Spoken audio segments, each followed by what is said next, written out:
Ok ljudi, pre početka videa sam bih želeo da vas zamolim da u komentarima pišite neko dobro ime kanala, pošto planiramo da promenimo ime ovog našeg kanala. I ljudi, pozdrav za ovu epizodu idu Balkan Boysu, Itachi Uchihi, Josip Pro 123, Devetorepoj Lisici, Twix i MR Brother. Znači veliki pozdrav za njih i linkove njihovih kanala imat ćete u opisu videa, tako da se obavezno sabajte, a mi se bacamo na video. I počnemo ljudi, dobrodošli na novi klip na kanalu i ljudi, u današnjoj epizodi radit ćemo zanimljivosti o Kaguji, tako da hajde da krenemo. Princeza Kaguya Otsutsuki bila je majka Haguroma i Hamura Otsutsukia i osoba koja je odgovorna za prvu upotrebu čakre. Vekove pre glavne radnje po Madari Uchihi ljudi su bili u ratu.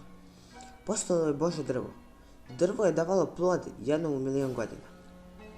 Iako je tradicija da se plod ne jede od strane ljudi, princeza Kaguya je uvidjela šansu da preokrene rat u svoju korist, pojela plod, postavši prva osoba sa čakrom.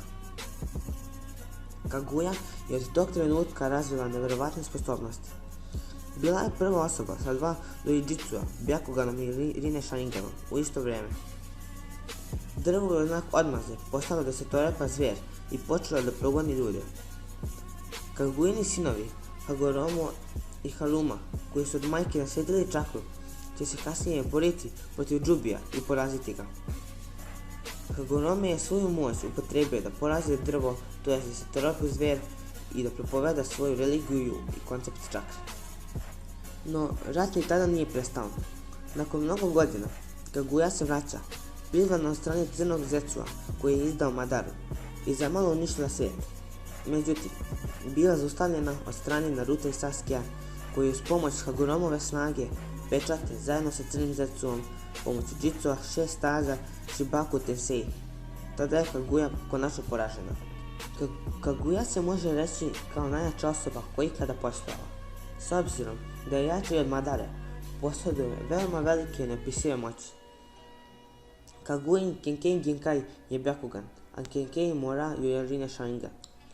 Ona posjeduje enormnu količinu čakre, koju čak ni Madara ne može da kontroliše. Kaguya također može da upravlja vremenom i svim stilovima.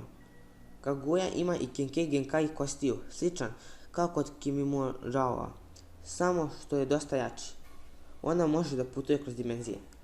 Kaguya je prva osoba sa Kenkei Genkai i Byakuganom, jednim od 3 velika doujitsua.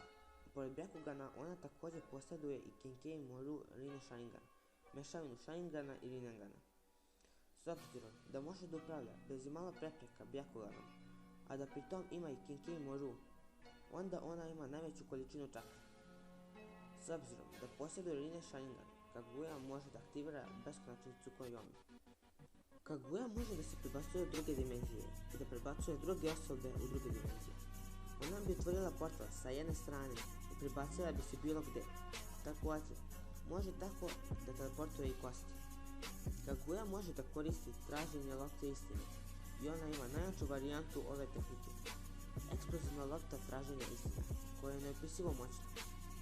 Kaguya može da koristi 80 božjih vakum napada.